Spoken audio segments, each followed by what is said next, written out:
8절에서 11절까지의 말씀입니다. 사도행전 1장 8절부터 11절까지 우리 다 함께 한 목소리로 봉독하겠습니다. 8절입니다.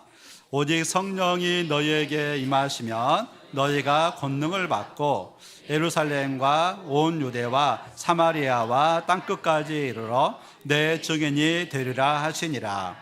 이 말씀을 마치시고 그들이 보는 데 올려져 가시니 구름이 그를 가리어 보이지 않게 하더라. 올라가실 때에 제자들이 자세히 하늘을 쳐다보고 있는데 흰옷 입은 두 사람이 그들 곁에 서서 이르되 갈릴리 사람들아 어찌하여 서서 하늘을 쳐다보느냐. 너희 가운데서 하늘로 올려지신 이 예수는 하늘로 가심을 본 그대로 오시리라 하였느니라. 아멘. 하나님의 말씀입니다. 1970년대, 80년대 한국 교회에서는요, 천국이나 재림에 대한 찬송이 굉장히 많았습니다. 그래서 잠시 세상에 내가 살면서 항상 찬송 부르다가 하나님의 나팔 소리 천지 진동할 때에 예수 영광 중에 구름 타시고, 제 기억에는 예배 때마다 거의 그냥 천국과 재림과 종말에 대한 찬송이 굉장히 많았던 것 같습니다. 그리고 설교도 막 천국과 재림과 종말에 대한 그런 설교도 굉장히 많았습니다. 그런데 언제부터인가 한국 교회에서 재림이나 종말에 대한 설교가 조금씩 사라지더니 이렇게 이제 요즘에는 그런 설교를 거의 들을 수가 없습니다. 언제부터 사라지게 되었을까? 제 생각에는 아마 다미 선교의 시한부 종말론에 이렇게 영향이 굉장히 컸던 것 같습니다. 그 다미 선교에는요, 자기들에게 어떤 천사가 다가와서 이렇게 예수님이 재림하실 날짜를 이렇게 가르쳐 주었다라고 그렇게 주장을 했습니다. 그 날짜가 1992년 10월 28일이었습니다. 우리한테만 천사가 와서 예수님이 다시 오실 날짜를 가르쳐 주었습니다. 그 날짜가 1992년 10월 28일입니다. 성도님들 우리 교회로 오십시오. 그래가지고 그냥 막 날마다 그냥 주님 오신다고, 그날 10월 28일 날 이렇게 오신다고 막 하여튼 뭐 땅 팔고 막 이거 팔고 그래가지고 그 교회에 엄청나게 모였어요. 그리고 이제 언론에서도 그걸 보고 많은 관심을 가지고 있었고요. 특별하게 1992년 10월 28일에는 그 교회의 모습이 생중계가 됐어요. 제가 지금도 기억이 나는 게 하얀 옷을 입은 모든 분들이 다 하얀 옷을 입고 전부 주님의 재림을 맞이한다고 막 교회 안에서 막 찬송하고 막 그러던 그런 기억이 납니다. 1992년 10월 28일 밤 12시가 되었습니다. 기도가 점점 뜨거워지고 찬송이 점점 뜨거워졌어요. 12시 1분이 되었는데 예수님 안 오셨어요. 12시 반이 되었는데도 예수님이 이렇게 안 오셨고요. 그리고 지금까지도 예수님께서 다시 안 오고 계십니다. 그것은 당연하죠. 왜 그렇습니까? 마태복음 24장 36절 말씀에 보면 주님의 재림에 대해서 이렇게 말해요. 그러나 그날과 그때는 아무도 모르나니 하늘의 천사들도 아들도 모르고 오직 아버지만 아시느니라. 그 다미 선교회에서 어떻게 말했죠? 누가 가르쳤다고 그랬죠? 천사가 와서 가르쳐주다고 그랬죠. 근데 성경에서는 뭐라고 그래요? 천사들도 모르고 아들도 모르고 오직 아버지만 아신대요. 그래서 주님의 재림이 있기는 있는데 그날과 그 시는 우리가 알지를 못하는 거예요. 그래서 그 사건은 하나의 이렇게 해프닝으로 끝나게 되었습니다.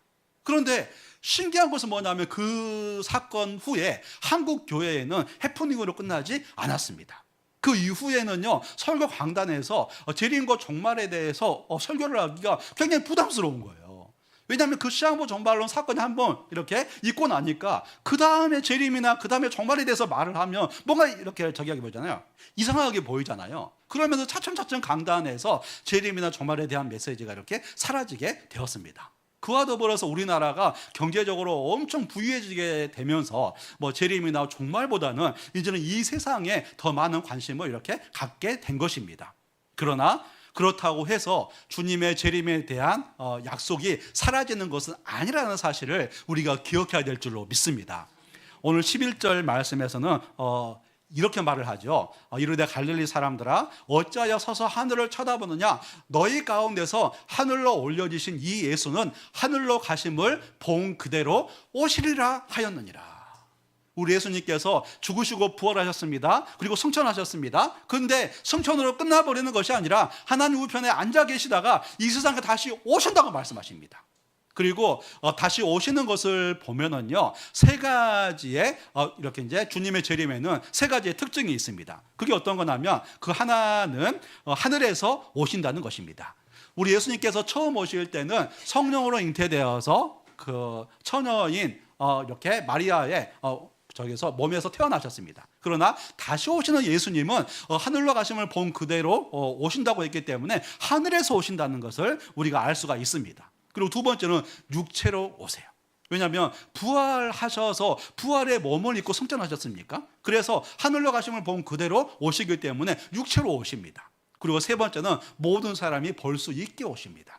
제자들이 보는 가운데서 승천하신 것처럼요, 이 땅에서 주님께서 재림하실 때도요, 사람들이 보는 가운데서 오신다는 것을 우리가 기억해야 되는 것입니다. 그래서 데살로니가전서 4장 16절 말씀에서는 주께서 호령과 천사장의 소리와 하나님의 나팔 소리로 친히 하늘로부터 강림하시리니 그리스도 안에서 죽은 자들이 먼저 일어나고 그 후에 우리 살아남은 자들도 그들과 함께 구름 속으로 끌어올려 공중에서 주를 영접하게 하시리니 그리하여 우리가 항상 주와 함께 있으리라. 우리 예수님의 재림은요, 마치 로마 시대에 그 개선 장군이 입성하는 것처럼 하나님의 나팔 소리와 또 천사들의 그 나팔 소리와 정말 이렇게 이제 빵빠리가 팡 터지는 것 같은 정말 장엄한 재림이 될 것을 우리에게 알려주고 있는 것입니다. 그래서 우리는 그날 그 재림에 이렇게 약속이 있다는 사실을 우리 모두가 다 기억해야 될 줄로 믿습니다.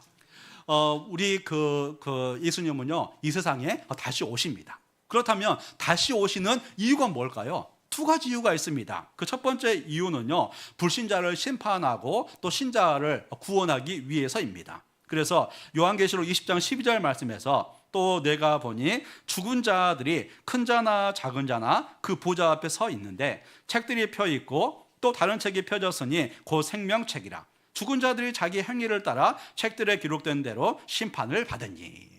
최후의 심판의 보좌 앞에서 책들이 펼쳐져 있습니다. 근데 그 책에는요, 모든 사람이 행한 행위가 기록이 되어 있대요. 그 사람이 태어나서 죽기 전까지 한 모든 행위들이요, 그 책에 다 기록이 되어 있대요.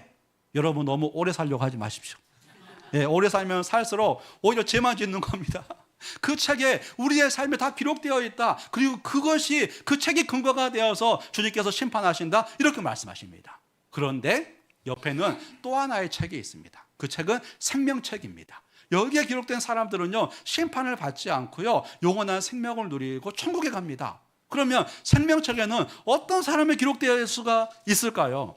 요한복음 5장 24절 말씀에서는 이렇게 말합니다. 우리 함께 읽어보겠습니다. 시작. 내가 진실로 진실로 너희에게 이르노니 내 말을 듣고 나 보내신 이를 믿는 자는 영생을 얻었고 심판에 이르지 아니하나니 사망에서 생명으로 옮겼느니라. 아멘.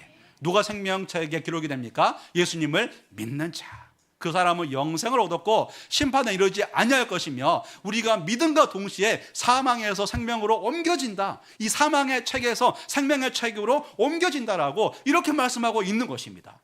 그래서 우리가 예수님을 믿고 있다면 우리는 다 생명책에 기록이 된 사람인 줄로 믿습니다.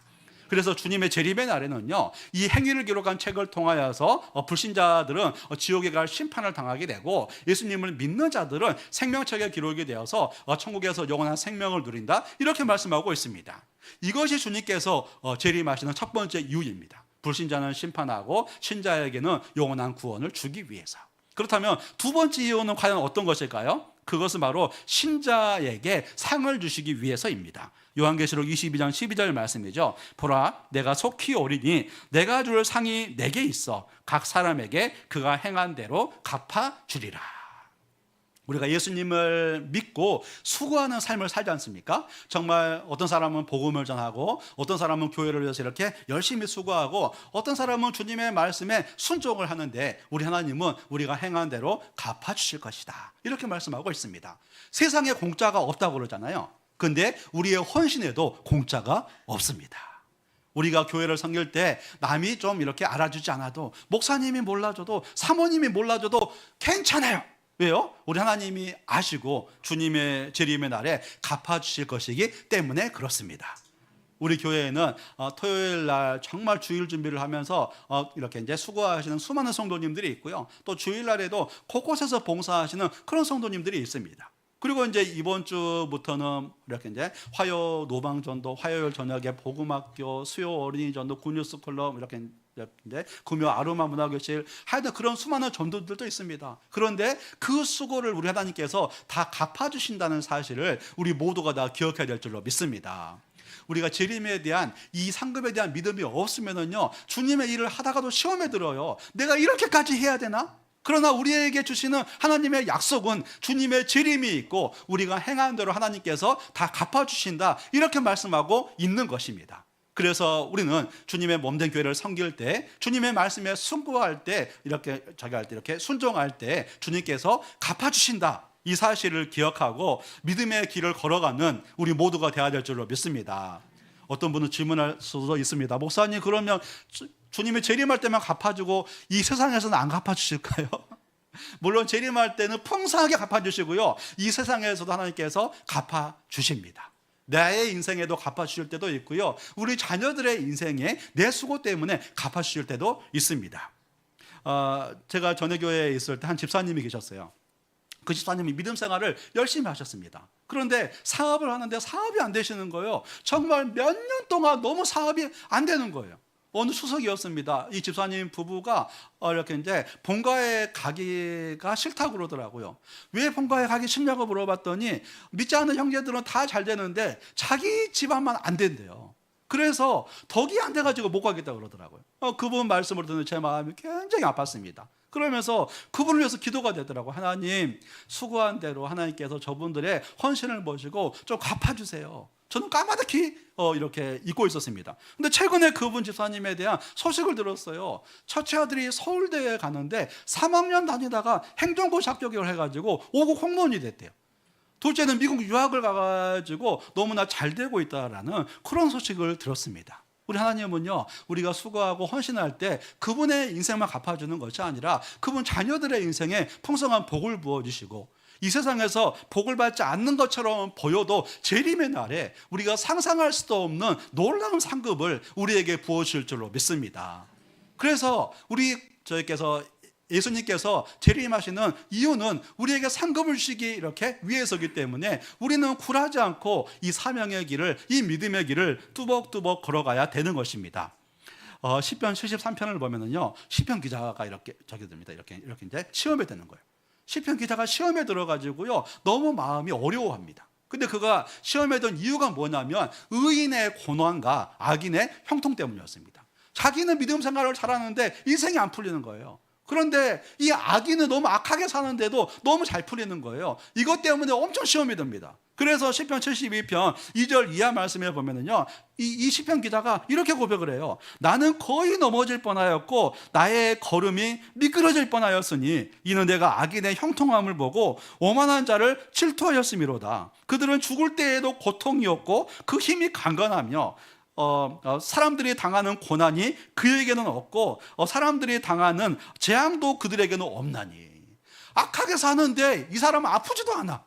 그리고 이렇게 이제 고난도 안 당해. 너무 평안하게 살아. 그런데 자기는 하나님을 믿는데 너무 힘들어. 시험에 든 거예요, 이분이.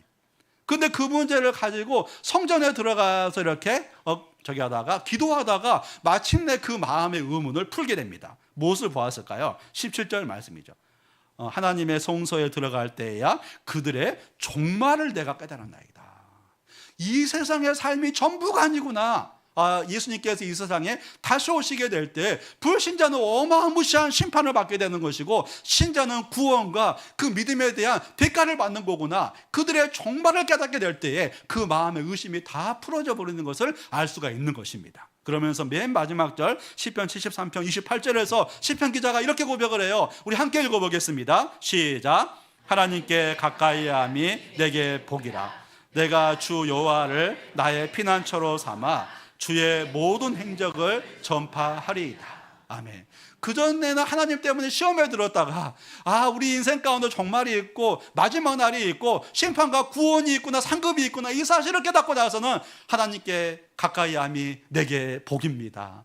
제가 믿음으로 살겠습니다. 이 고백을 하는 것을 알 수가 있는 것입니다. 우리 예수님 이 세상에 다시 오십니다. 불신자를 심판하시고 신자를 구원하시며 그 신자에게 풍성한 상급을 주시기 위해서 이 세상에 다시 오십니다. 그러면 우리는 이 사실을 아는 우리는 이 세상에서 어떻게 살아가야 될까요? 주님의 재림을 준비하겠죠. 그날이 풍성한 상급의 구원이 될 수 있도록 우리는 주님의 재림을 준비하며 살아가야 됩니다. 그러면 주님의 재림은 어떻게 준비할 수가 있을까요? 세 가지가 있습니다. 첫 번째는 늘 깨어 기도하라는 것입니다. 마태복음 24장 42절 말씀이죠. 그러므로 깨어 있어라. 어느 날에 너희 주가 임할는지 너희가 알지 못함이니라. 주님께서 재림하실 것이니 너희는 깨어 있어라 말씀하십니다. 목사님, 저는 깨어 있는데요. 우리의 눈이 깨어 있는 것이 아니라 영이 깨어 있어라. 왜 우리의 이렇게 영이 깨어 있어야 될까요? 그것은 영이 깨어 있어야 하나님의 뜻을 분별할 수가 있고 주님이 기뻐하시는 삶을 살 수 있기 때문에 그렇습니다. 그러나 영이 잠들어 있으면요, 주님의 뜻을 알 수도 없고요, 주님의 뜻을 분별할 수도 없어요. 그러다 보니까 세상 사람들처럼 살아가다가 어려움을 당하게 되는 것입니다. 그래서 노아의 이렇게 이제 홍수 직전의 상황을 보면은요, 성경에서 이렇게 말을 해요. 마태복음 24장 37절 이하 말씀인데요. 우리 함께 읽어보겠습니다. 시작. 노아의 때와 같이 인자의 임함도 그러하리라. 홍수 전에 노아가 방주에 들어가던 날까지 사람들이 먹고 마시고 장가들고 시집가고 있으면서 홍수가 나서 그들을 다 멸하기까지 깨닫지 못하였으니 인자의 임함도 이와 같으리라. 아멘. 이 세상에는요, 먼저 하나님의 심판이 한 번 이렇게 있었습니다. 그런데 그 노아 홍수 심판이었는데 그 심판 전에, 그 직전에 사람들의 상황을 보면 먹고 마시고 시집가고 장가가고 온통 그것에만 신경을 쓰지 않는 거예요. 어떤 분들은 목사님 문제입니까? 그럴 수도 있어요. 근데 그들의 삶에 하나님이 없어요. 이 하나님 중심의 삶이 없고요, 말씀을 실천하는 삶이 없어요. 그냥 세상의 모든 이렇게 관심이 있는 거예요. 그들의 영이 잠들어 있는 겁니다. 그러다가 심판을 당하는 것을 알 수가 있습니다. 그런데 예수님을 믿는 사람도 영이 잠들어 있으면 이렇게 살 수가 있다는 것입니다. 그러면서 믿는 사람이 영이 잠들어서 이렇게 살게 되면 주님의 재림의 날에 구원을 받기는 받는데 어떤 구원을 받는가? 고린도전서 3장 14절 15절 말씀에서는 이렇게 말합니다. 만일 누구든지 그 위에 세운 공적이 그대로 있으면 상을 받고 누구든지 그 공적이 불타면 해를 받으리니 그러나 자신은 구원을 받되 불 가운데서 받은 것 같으리라. 어떤 사람은 풍성한 상급이 있는 구원을 받습니다. 어떤 사람은 구원을 받는데 불 가운데서 겨우 구원을 받습니다. 무슨 차이인가? 내가 영적으로 깨어있으면서 주님의 뜻을 분별하고 주님의 뜻대로 사느냐, 아니면 내 영이 잠들어서 세상 사람들처럼 사느냐, 그거에 따라서 불 가운데 받은 구원과 풍성한 상급을 이렇게 받는 구원이 완전히 달라지는 것을 알 수가 있는 것입니다. 그래서 우리는 영이 깨어있어야 됩니다. 어떻게 깨어있는 삶을 살 수가 있을까요? 기도입니다. 신기하게 기도는요, 우리의 영을 깨워요. 그래서 우리의 삶에 이렇게 이제 문제가 있어가지고 막 기도하지 않습니까? 하나님, 저에게 왜 이렇게 어려움을 주세요? 막 기도하잖아요. 근데 기도하면서 얻는 유익이 뭐냐면 영적으로 깨어진다니까요. 영적으로 민감해져요. 그래서 고난이 유익인 겁니다. 고난이 이렇게 이제 유익인 가장 중요한 이유가 뭐냐면 우리의 영이 깨어서 주님의 뜻에 민감하게 되는 거예요. 그래서 우리는 문제가 있을 때도 기도하지만 문제가 없을 때도 기도하셔야 되세요. 그리고 혼자 기도하기가 힘들면 그런 분들을 위해서 금요 기도회가 준비되어 있고요, 새벽 기도회가 준비되어져 있어요. 혼자 하기 힘들면 교회에서 같이 기도하시면 되세요. 그리고 우리가 기도하며 살아갈 때 영이 깨어있는 삶을 살아갈 수가 있고 주님의 재림을 잘 준비하는 삶을 우리 모두가 다 살게 될 줄로 믿습니다. 늘 깨어 기도함으로 주님의 재림을 잘 준비하며 살아가는 저와 여러분이 되시기를 우리 주님의 이름으로 축원합니다. 두 번째로 주님의 재림을 잘 준비하는 사람은요, 거룩하고 경건한 생활을 살아야 됩니다. 베드로후서 3장 11절 12절 말씀에 보면 이 모든 것이 이렇게 풀어지리니 너희가 어떠한 사람이 되어야 마땅하냐? 거룩한 행실과 경건함으로 하나님의 날이 임하기를 바라보고 간절히 사모하라. 하나님의 나를 믿고 사모하는 사람은요, 거룩한 행실과 경건함으로 살아가라, 이렇게 말씀하고 있습니다. 이 세상은 쾌락에 충만한 세상이고요, 세속에 충만한 세상이고, 물질이면 수단과 방법을 가리지 않는 그런 세상입니다. 이런 세상 가운데에서 너희는 거룩함과 경건함으로 살아가라, 이렇게 말씀하고 있습니다. 어떤 성도님의 말을 들었습니다. 그 성도님이 그 강남에 있는 사우나를 갔대요. 사우나를 하고 이제 그 사우나 라운지에 이렇게 이제 앉아 있는데 하나 둘 모이더니 한 10명 정도에 되는 여자분들이 같이 대화를 나눴대요. 그런데 같이 대화를 나누는데 남자 얘기를 하고 있더래요.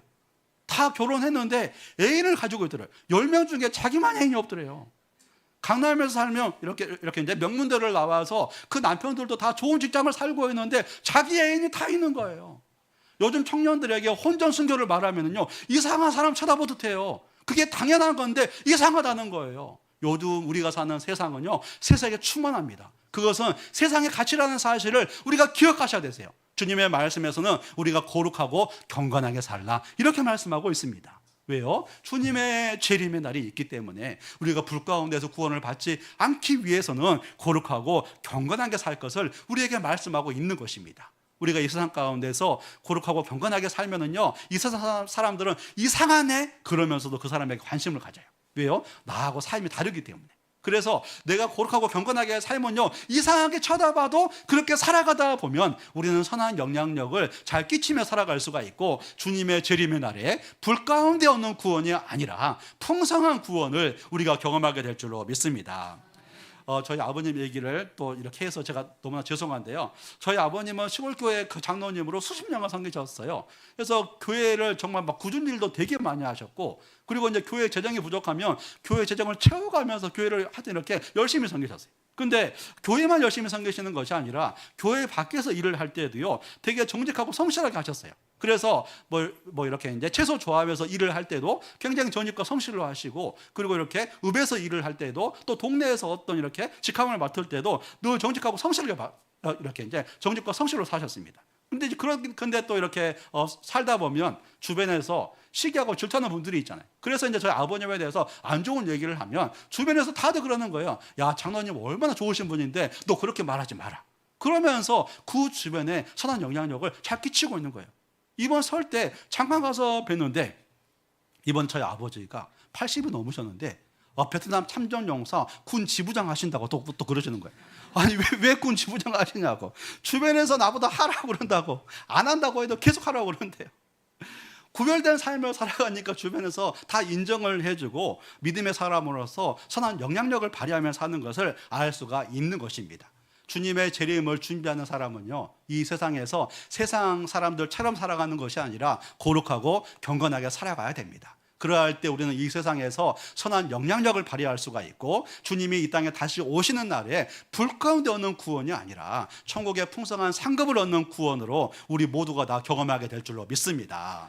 우리가 주님의 재림을 이렇게 하고 있다면, 믿고 있고 또 기다리고 있다면요, 거룩하고 경건하게 사셔야 됩니다. 그리고 세 번째, 마지막으로 우리가 주님의 재림을 잘 준비하려면 사명 중심의 삶을 살아야 됩니다. 디모데후서 4장 7절 말씀이죠. 나는 선한 싸움을 싸우고 나의 달려갈 길을 마치고 믿음을 지켰으니, 바울 사도는 자신의 인생이 선한 싸움을 싸우고 나의 달려갈 길을 이렇게 마치는 인생이었다, 그렇게 말합니다. 근데 바울 사도의 평생의 삶이 뭐였냐면 복음을 전하고 교회를 세우는 사명이었거든요. 근데 그의 인생을 선한 싸움과 달려갈 길로 설명을 합니다. 여기서 달려갈 길은요, 42.195km를 달리는 이렇게 마라톤 경주를 말합니다. 바울 사도가 복음을 전하면서 이렇게 이제 교회를 세우는 그 사명이 마라톤 경주와 같았대요. 너무나 인내하는 시간이었고 너무나 어려운 시간이었지만 그는 그 경주의 삶을 끝까지 완성을 합니다. 근데 무엇을 보고 완수를 하는가? 디모데후서 4장 8절 말씀. 이제 후로는 나를 위하여 의의 면류관이 예비되었으므로 주 곧 의로우신 재판장이 그날에 내게 주실 것이며, 바울 사도는 사명 중심의 삶을 살았는데 그날을 바라보는 거예요. 마지막 날 결승선을 바라보는 거예요. 주님께서 이 세상에 다시 오실 날에 이렇게 이제 갚아주실 그 하나님을 바라보면서 이 마라톤 경주와 같은 이 사명의 삶을 달려가는 것을 알 수가 있는 것입니다. 그렇습니다. 복음을 전하고 교회를 세우고 주님의 말씀에 순종하는 삶은 쉽지가 않습니다. 그러나 우리가 사명 중심의 삶을 살아가게 될 때에 주님의 재림의 날에 정말 불 가운데 겨우 얻는 구원이 아니라 풍성한 상급의 구원을 우리 모두가 다 경험하게 될 줄로 믿습니다. 그래서 우리는 사명 중심의 삶을 살아야 됩니다. 사명 중심의 삶은 다른 것이 아니고요, 하나님 중심, 교회 중심, 말씀 중심의 삶입니다. 우리가 취미 생활을 할 수는 있지만은요, 취미 중심의 삶을 살면 안 됩니다. 물질을 우리가 볼 수는 있지만은요, 물질 중심의 삶을 살면 안 됩니다. 우리는 철저하게 사명 중심의 삶을 살아가고 오히려 우리의 인생과 우리의 시간과 우리의 헌신과 우리의 물질을 주님의 사명을 위해서 드리는 삶을 우리 모두가 다 살아가야 될 줄로 믿습니다. 특별하게 이번 주부터는 이제 모든 전도팀들이 다 시작이 되죠. 화요 노방전도, 화요 저녁에 이렇게 복음학교, 그리고 이제 이렇게 이제 수요 어린이 전도, 굿뉴스 클럽, 아로마 문화교실 다 시작이 됩니다. 그런데 우리가 기억해야 될 거, 사명을 살아가는 사람들이 기억해야 될 거, 그날에 주님께서 우리가 수고에 대해서 다 갚아주신다는가. 또 교회를 세우는 이 사명에 대해서도 주님께서 갚아주신다는가. 우리가 주님의 재림의 날을 이렇게 바라보며 이 믿음의 길을 걷는 우리 모두가 되어야 될 줄로 믿습니다. 마태복음 25장을 보면은요, 이제 10처녀 비유가 나옵니다. 근데 거기에서 슬기로운 처녀와 이렇게 미련한 처녀가 나옵니다. 그런데 신기한 것은 뭐냐면, 슬기로운 처녀는 신랑을 맞으러 가면서 등과 기름을 준비하고요, 미련한 처녀는 등만 준비해서 갑니다. 마태복음 25장 1절, 2절, 3절, 4절 말씀인데요, 우리 함께 읽어보겠습니다. 시작. 그때 천국은 마치 등을 들고 신랑을 맞으러 나간 10처녀와 같다 하리니 그 중에 5은 미련하고 5은 설계 있는 자라. 미련한 자들은 등을 가지되 기름을 가지지 아니하고 설계 있는 자들은 그곳 기름을 담아 등과 함께 가져갔더니. 아멘. 분명 슬기로운 처녀도 미련한 처녀도 등 안에 기름이 있었을 것입니다. 그런데 예상보다 신랑이 늦어지는 거예요. 그래서 등에 기름이 이렇게 부족한 거죠. 그래서 미련한 자들이 기름을 구하러 간 사이에 이렇게 이제 신랑이 와버리는 것을 알 수가 있습니다. 기름이 무엇인가? 많은 신학자들은 성령 충만과 믿음에 합당한 삶이다라고 말합니다. 신자가 성령 충만을 구하고 믿음에 합당한 삶을 날마다 구하며 살아가는 삶, 이 사람은요, 슬기로운 사람입니다. 그런데 주님의 재림이 이렇게 이제 늦어진다고 그래가지고 성령 충만을 언제부터인가 잃어버리고 믿음에 합당한 삶을 언제부터인가 이렇게 살지 않게 되면 그 사람은 이렇게 미련한 사람과 같습니다. 그러면서 주님의 재림을 기쁨으로 맞이하지 못하는 것을 알게 되는 것입니다. 그래서 우리는 미련한 처녀가 아니라 슬기로운 5처녀와 같은 삶을 살아야 됩니다. 등과 함께 기름을 준비해야 됩니다. 날마다 성령의 충만을 구하면서 날마다 믿음에 합당한 삶을 살면서 주님이 기뻐하시는 삶을 우리가 살아가야 되는 것입니다. 그러할 때 슬기로운 5처녀처럼 주님의 재림을 기쁨으로 맞이하는 삶을 우리 모두가 다 살게 될 줄로 믿습니다. 오늘 말씀을 마무리하겠습니다. 우리 살아가는 성도 여러분, 우리 예수님은요, 이 세상에 다시 오십니다. 반드시 다시 오십니다. 그래서 우리는 그날을 준비하며 살아가야 됩니다. 어떻게요? 이렇게 첫 번째는 깨어 기도함으로써, 그리고 두 번째는 거룩하고 경건하게 삶으로써, 그리고 세 번째는 사명 중심의 삶을 이렇게 삶으로써 우리는 깨어 기도하는 삶, 주님의 재림을 잘 준비하는 삶을 우리가 살아가야 되는 것입니다. 우리 성도님들, 지금도 늦지 않았습니다. 이제부터 다시 시작하시면 됩니다. 주님의 다시 오실 날을 우리가 기다리면서 주님의 재림을 잘 준비하며 살아가는 저와 여러분이 되시기를 우리 주님의 이름으로 축원합니다. 우리 다 함께 찬양 드리겠습니다. 오늘 함께 드릴 찬양은 그 하나님의 나팔소리라는 이 찬양인데요, 아마 예전에는 많이 불렀던 찬양인데 요즘에는 거의 부르지 않는 찬양입니다. 근데 이 찬양이 오늘 설교, 주님의 재림을 가장 잘 설명하고 있습니다. 하나님의 나팔소리, 천지진동할 때에 예수 영광 중에 구름 타시고 천사들을 세계 만국 모든 곳에 보내어 구원받은 성도들을 모으리. 나팔 불 때 나의 이름, 나팔 불 때 나의 이름 부를 때에 잔치 참여 하겠네. 주님의 재림, 주님은 반드시 다시 오십니다. 그날을 잘 준비하는 우리 모두가 되었으면 좋겠습니다. 우리 함께 이 찬양 드리겠습니다.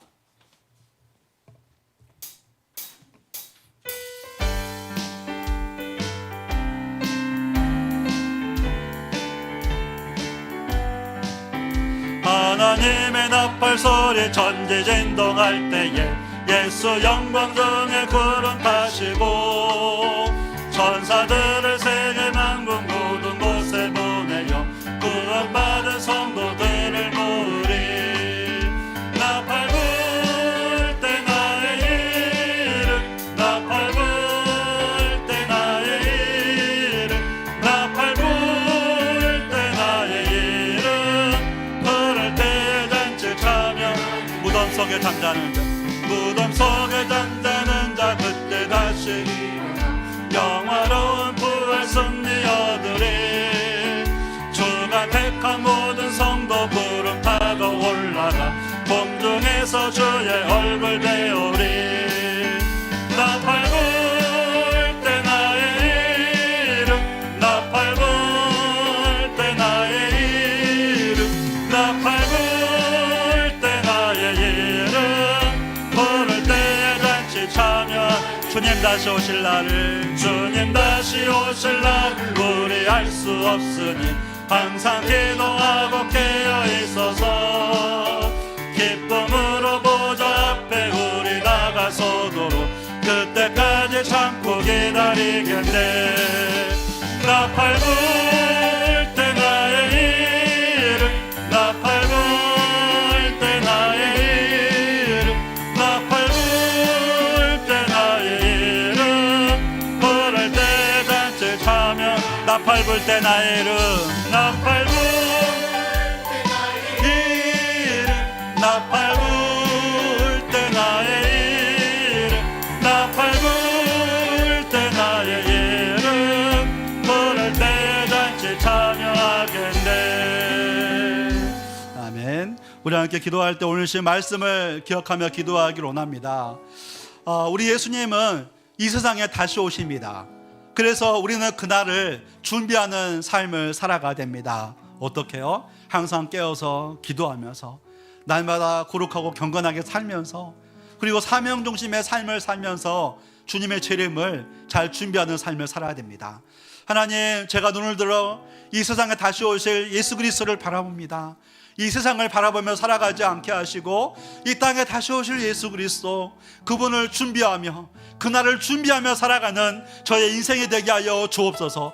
하나님, 저의 구원이 불 가운데서 얻는 구원이 되지 않게 하여 주시고 풍성한 상급에 있는 구원이 될 수 있도록 하나님 붙잡아 주옵소서. 지금도 늦지 않았으니 지금부터 준비하게 하시고 지금부터 준비하게 하시고 주님의 재림을 갈망하며 살아가는 저의 인생이 되게 하여 주옵소서. 우리의 삶들을 주님 앞에 올려드리면서 우리 다 함께 합심해서 기도하겠습니다. 거룩하신 하나님 아버지, 저희들을 붙잡아 주시기를 원합니다. 하나님 아버지, 저희들을 붙잡아 주시기를 원합니다. 하나님 아버지, 저희들을 붙잡아 주시기를 원합니다. 하나님을 갈망합니다. 하나님을 갈망합니다. 하나님을 갈망합니다. 하나님, 주님을 바라봅니다. 주님을 향하여 나아갑니다. 하나님 아버지, 저희들을 붙잡아 주시고 공의를 베풀어 주시고 은혜대로 되어 주시옵소서. 오직 주님을 향하여서 오직 주님을 향하여서 주님을 바라보며 나아갈 수 있도록 도와주옵소서. 눈을 들어 바라보며 이 땅에 다시 오실 예수 그리스도를 바라봅니다. 이 땅에 다시 오실 예수 그리스도를 바라봅니다. 하나님 아버지, 이 세상 바라보며 살아가지 않게 하시고 예수 그리스도를 바라보며 살게 하여 주옵소서. 항상 깨어서 기도하게 하시고 거룩하고 강건하게 살게 하시며 하나님 아버지의 사명, 주님 교회에 맡겨주신 사명을 잘 감당하며 살아갈 수 있도록 도와주옵소서. 우리 모두가 다 불 가운데 얻는 구원이 아니라 풍성한 상급에 있는 구원이 될 수 있도록 하나님 아버지 도와주옵소서. 거룩하신 하나님 아버지, 저희가 이 세상을 바라보며 살아가지 않고 이 땅에 다시 오실 예수 그리스도를 바라보며 살아가기를 원합니다. 하나님, 그 주님의 재림을 잘 준비하게 하여 주옵소서. 항상 깨어서 기도하게 하시고 거룩하고 경건하게 살게 하시며 복음을 전하고 교회를 세우며 사명 중심의 삶을 살아가는 우리 모두가 되게 하여 주옵소서. 우리의 구원이 불 가운데 얻은 구원이 아니라 풍성한 상급이 있는 구원이 되게 하여 주옵소서. 지금도 늦지 않았습니다. 하나님, 지금부터라도 하나님 주님의 재림을 준비하게 하여 주시고, 주님의 재림을 갈망하며 주님의 재림을 사모하며 그날을 기쁨으로 맞이하는 우리 모두가 되게 하여 주옵소서. 주님의 다시 오심을 기다립니다. 주님 감사합니다. 예수 그리스도 이름으로 기도합니다. 아멘.